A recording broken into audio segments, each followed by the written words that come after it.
around a speedway, who knows? Really, what's going on? We sit there and there's, it's two lines. A lot of them have finished in wrecks. Hopefully some dummy pulls out and he gets shuffled back. Hopefully that happens a lot. It's more than a race! This is Talladega!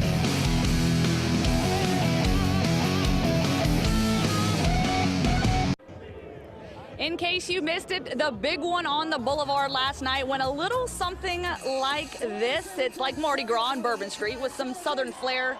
Never a dull moment in the Talladega infield. Someone who knows about winning here at Talladega, yeah, that's Bill Elliott. It's been 30 years since he pulled off one of the greatest comebacks in the history of NASCAR. Of course, joining us later in the show, it's going to be the driver of the #1 McDonald's Chevy, Jamie McMurray. Now back to Bill Elliott. A historical year 30 years ago. We'll get to that later in the show. I'm joined now by the number 40 driver, Landon Castle. He's going to give us some insight behind the wheel. Thanks so much for joining us. Of course, you told me just now, so you get out your race car, you run the Xfinity Series, and you just ran 5 miles? Yes.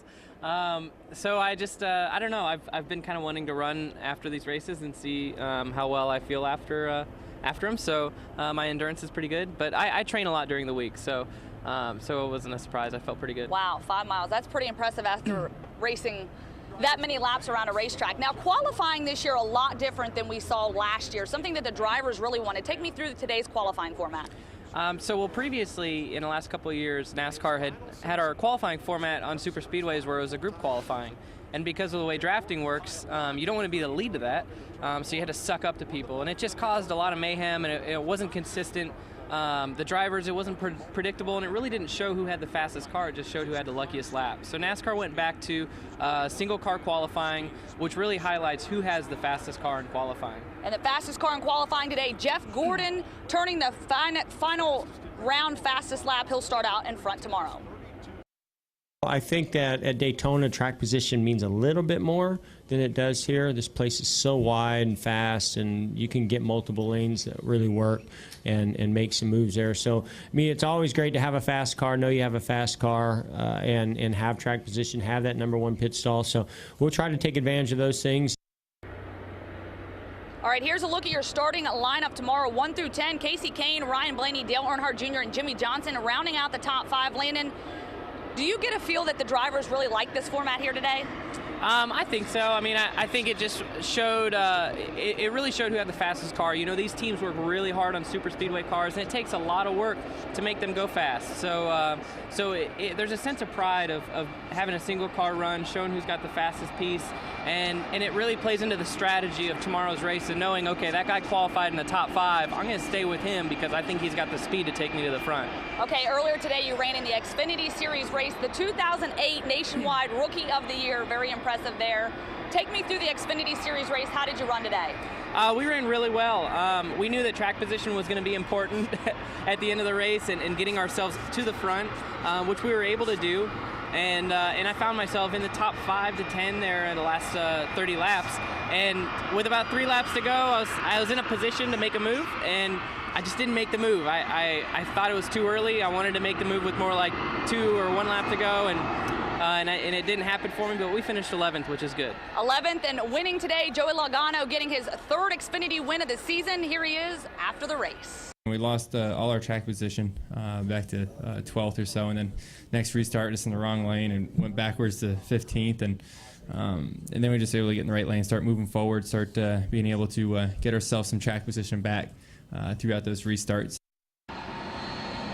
All right, Joey Logano running in the Xfinity Series as well as the Sprint Cup Series, same as you. How much of an advantage is that? It really helps me a lot. It's just that extra time in the car, extra time drafting, the strategy. It's just good training for me for tomorrow's race. Okay, looking up, Kevin Harvick, a guy that everybody's pointing to. He's got the target on his back. He seems to be unstoppable force out there week in and week out. Harvick leads the point standings, 2 wins, 7 top 5 finishes, 8 top 10s. But to him, success in NASCAR is driven by the fans, and he thinks the schedule, it needs a change. let's go to the banquet and roll the pills around of racetracks across the country and have a wild card race every year, and go to the Milwaukee Mile, and really you could go to test these venues and see how the market reacts and see the reaction that you get from the market. Even if you only have 30 or 40,000 people in the grandstands, if you put on a good event for TV and do the things that it takes to have a unique event, that's really what people want. Here's a look at the point standings now. Landon, if you could pick one place to add to the schedule, where would it be? I don't know if I could pick a place specifically, but I do like the short tracks, and the road courses are fun, so I can't say that I disagree with Kevin, but I don't know if it's necessarily right to just say we got to change the schedule. NASCAR's constantly evolving the schedule, and they're working on it, and they've got a good product right now, but the short tracks are awful fun. I could probably race at Richmond 6 times a year if I wanted to. All right, so I'm sure you probably heard the name Red Farmer. Red Farmer, a legend here in NASCAR, a guy that ended his career at Talladega Speedway in 1975. That's when he retired. He won here. Now he still races over at the short track. Chris Womack talks about him passing on his legendary skills to his grandson. Less than a mile from the epicenter of racing is the heart and soul of the sport. What number, hon? Where drivers wait in line. And you are in hot shots? To pay their entrance just like the fans. Here, the drivers rely less on technology and more on know-how. And there's no one that knows more than Red Farmer. Oh, that'd be hard to describe. Who still heads to the track in his 80s, we think. I used to keep that a secret for many years, but I come out of the closet when I got about 80. So right now, I'll be 83 my next birthday, October. But Farmer doesn't just lean back and lend some knowledge. At 82 years old, he bypasses the rocking chair for the driver's seat. Why give up all that experience, you know what I mean? Farmer's won everywhere. NASCAR, short tracks, and he's done it more than 750 times. This is still better than our inspection across the street. And now he tries to add to that total against his most familiar opponent. Oh yeah. His grandson. Oh yeah. He'll hit me quicker than he'll hit anybody else. A competitive motor isn't an optional feature for the Farmer lineage. Since I was a baby, sitting in the race tires. And if racing isn't in your blood, some form or fashion, yeah, I got this on from the family. I think we're crazy. To be honest with you. No crazier than the career that's landed Red Farmer in the International Motorsports Hall of Fame. At the time I said, well, there's 2 rules. You had to be retired for 5 years or dead. And I said, I ain't planning on doing either one. So they kind of waived the rule until Red Farmer rule, they said so. But time overrules the Red Farmer rule. And the finish line isn't too far away. Yeah, he's been saying that for a while. In Talladega, Chris Womack, WIAT 42 Sports, coverage you can count on. Oh, so great to see Red Farmer there, still racing. He's a legend, and he's just never going to let this sport die. All right, coming up on the other side, we couldn't call this Talladega unless you go out to the infield. Some barbecue wrestling for you. We'll take a cruise down the infield boulevard. Landon, I know that's your favorite part of the trip here in Alabama. Keep it here for your Talladega special on WIAT 42.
She used to race cars, now she works on them in the garage. Ashley Parlett is a general mechanic on Jamie McMurray's pit crew, and yes, she may be one of the few females you see getting underneath the hood. However, it's her experience, not her gender, that she is allowing to define her career. I'm a little bit better at my job now, so it makes everything a lot easier to kind of blend in and not really stand out so much as a female in the garage. But these guys really take it well. I think if you come in and you do a good job and you get all your stuff tight and you keep up with them, they want you here as much as you want to be here. All right, Ashley Parlett, one of many getting that #1 McDonald's car ready for Jamie McMurray, and now I'm joined by Jamie McMurray, the guy that gets behind the car every weekend. Thank you so much for joining us here. Now, it's been a couple years since you've been in victory lane. How hungry are you for that checkered flag? Well, we've had a really good year, and I mean, you want to win every single weekend. And Talladega, Daytona are the two tracks that it seems like about anybody can win at. And I've had some success at both tracks, so I look forward to coming here every year. It's a very laid-back weekend for us, much different than what we have every other weekend, just because you don't put much effort in practice. Your car's kind of built when you get here, and it is what it is. So it all starts in the morning. How much did you like the new qualifying format today? I was a huge fan of the new qualifying format. I was along with everyone else, didn't really care for what we used to have, and thought that the drafting, the cars all being on the track, that the knockout style would be fun. And it was like the first time, and then everyone got smart in the way they approached it, and then it became not fun. So I thought this was a really good mix, the fastest cars on the pole. Something that I don't know that the general fan realizes is that plate racing has always been about the engine and the team building the car, and that's who was always on the pole. And people put a lot of pride in that.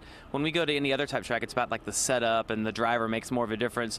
But here it's about engine and car, and it's a lot of pride to be able to be on the pole, and that's what we had today. Speaking of pride, a lot of pride here in the state of Alabama. As you can see, the infield over there, plenty of fans out here. What do you enjoy about coming here to the state of Alabama to race?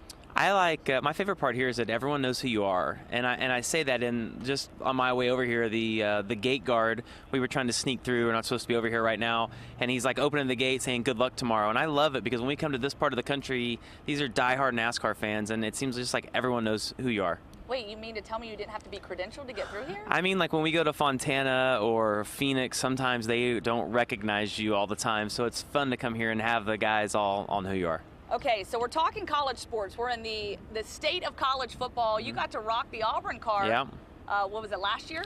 2013, yeah. 2013, Yep. Rock the Auburn car. What was that like? I bet you had a lot of Auburn fans out there cheering you on. Yeah, it was one way or the other. And I joked around a little bit ago, about as we rolled through the garage, it's one way or the other, and I either got a thumbs up or I got the bird from the fans in the garage, and it was cool that we won. I couldn't believe how passionate the Auburn fans were on Twitter, and just the response that I got from them. So it was a pretty special day. All right, let's pop up your resume here. This graphic here that's going to show a little bit about your career, your resume this year. Now, talking about the chase, you have never been a playoff contender. It's something that you are striving for. Dale Earnhardt Jr. said it earlier. He doesn't think that there's going to be 16 winners out on the track this season. So what would it be like for you to be able to be a playoff contender, and what's it going to take to get that done? Well, winning is almost guarantees you in. I don't think there'll be 16 winners either. But we've run well enough this year, points-wise, that if we just kind of do the same thing we're doing every week, that we should be able to make it in either way. All right, sounds good. Jamie McMurray, we'll see him out on the track tomorrow. The race gets underway at noon. Looking forward to that. More to come here on WIAT 42. Bill Elliott turned a few laps here at Talladega to commemorate the 30th anniversary of the 1985 Winston 500. And his son Chase says he's still just as competitive.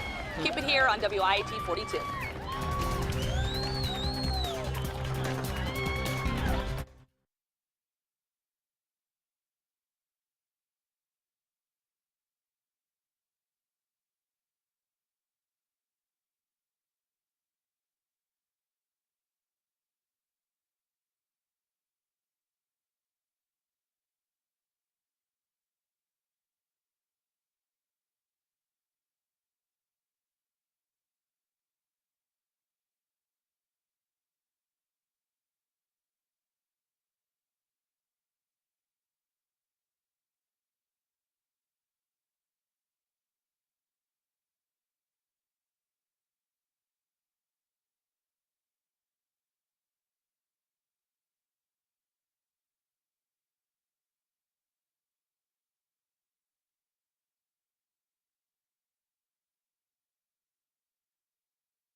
29 years ago, this happened. A drunken fan by the name of Darren Charles Crowder got his few minutes of fame and probably some jail time for stealing the pace car. He does a victory lap only to be barricaded and pulled out of the car by security.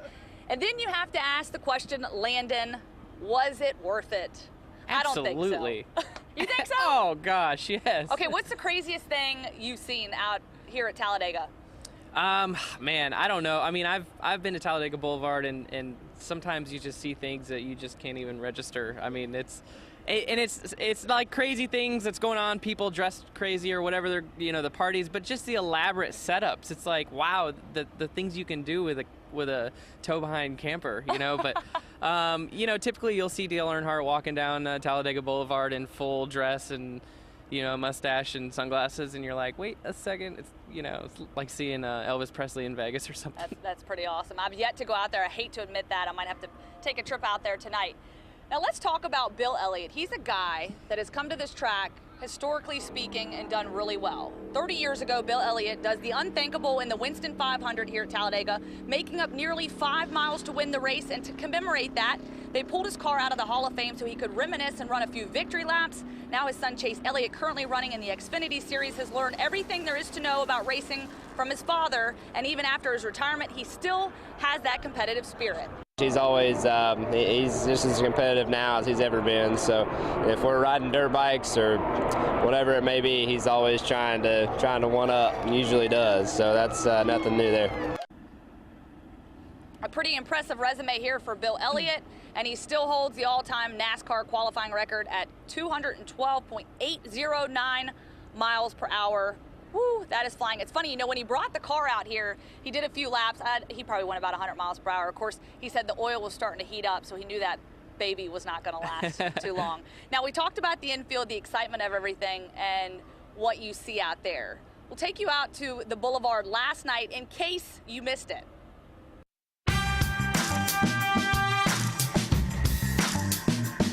Tonight is about baked beans and hot dogs. We just did the barbecue sauce pit wrestling. You can't.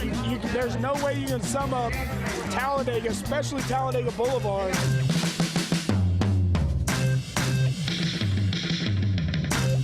That's what Vegas based on, baby. Moonshine.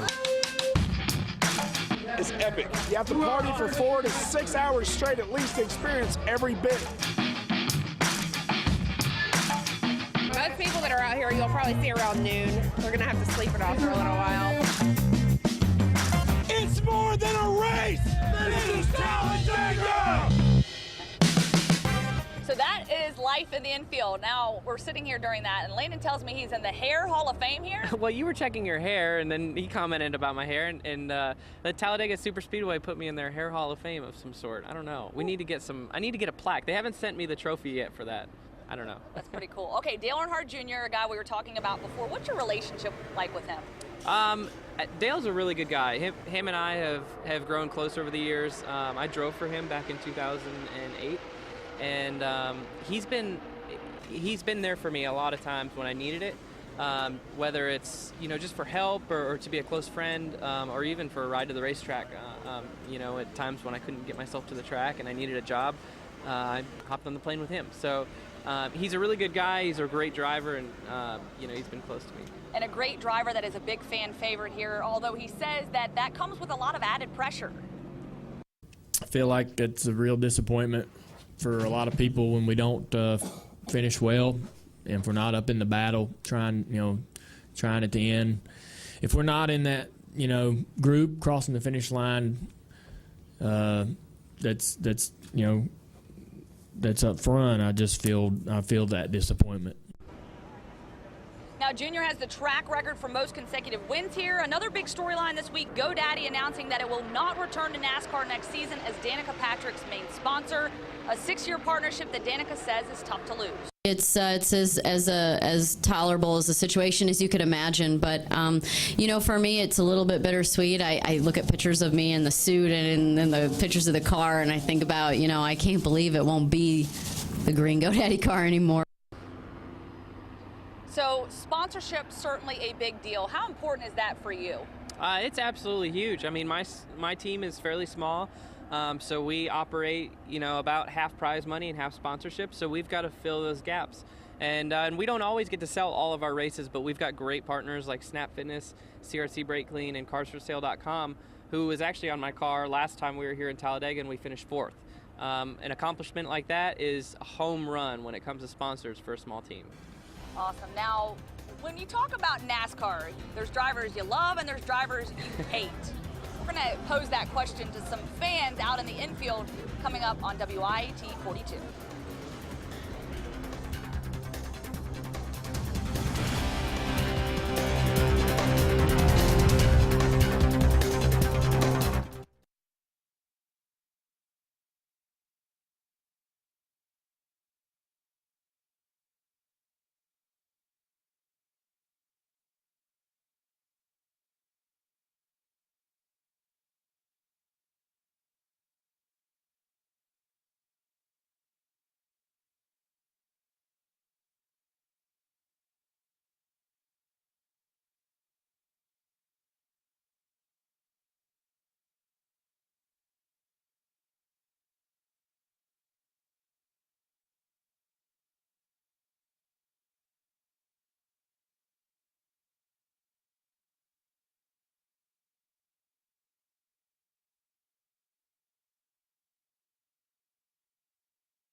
It's always exciting to see who Talladega will bring in to be the pace car driver. We all know college football is king, but this time they stepped outside of the state boundaries and picked up Ole Miss head coach Hugh Freeze. I'm a NASCAR fan, obviously, and then the opportunity to meet all those drivers and to get to see Ricky and Danica, two friends of mine, and just to be a part of that day is something that is very few things I've gotten this excited about, I guess. I'm kind of like a kid.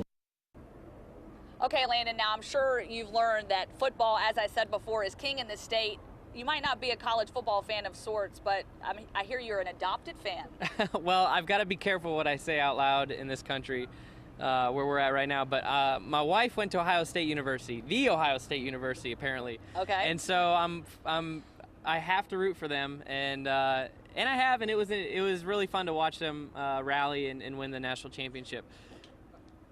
Sorry, Alabama. These guys over here are laughing. These guys are laughing at me. Okay, so in NASCAR, there's always the fans that you love and hate. Who did you grow up loving in NASCAR? I loved Mark Martin. He was who I looked up to growing up, and got a chance to work with him and make friends with him as well once I got in the sport, which was really cool. So I just felt like he was, he was a great veteran driver that just always made smart decisions, and I wanted to model myself after that. Okay, now we're going to send it to the infield and get a poll of who the most hated drivers are. Who's your least favorite driver? Kyle Busch. Every sport, a team hates another team. That's just the way the dice rolls. That's the way it is. Man, that's a toss-up, man. Either Johnson or Gordon, man. Jimmy Johnson needs to step it up and help Junior because he's not a team player. We hate them all. What driver can you just not stand?